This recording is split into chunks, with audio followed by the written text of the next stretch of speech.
Sir, Pro Innovations po, our core and mandate po siguro stands on green chemistry and the circular process po. So we are a startup company which aims to create zero wastes in our processes. So we are a group of chemists, food technologists, and then entrepreneurs here. Spin-off po siya from the University of the Philippines, Hmm. Visayas. So it started as a humble research project po ng one of our mentors, and then ginawa po niyang spin-off because she saw the potential in the product na nagawa niya.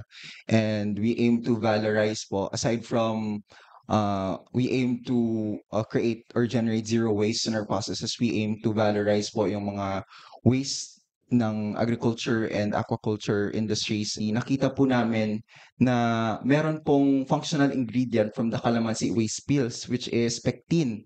Ang pectin po ginagamit po siya na pampalapot ng jams, sauces, and concentrates natin. So from Hmm. there, yun po, gumawa po kami ng extraction process ng pagkuha ng pectin from the calamansi waste spills. Ah. Tas dun po na-develop yung pioneer product namin, which is the Limonene Liquid Pectin. Siya po yung first and only na locally sourced and sustainably produced na liquid pectin here in the Philippines.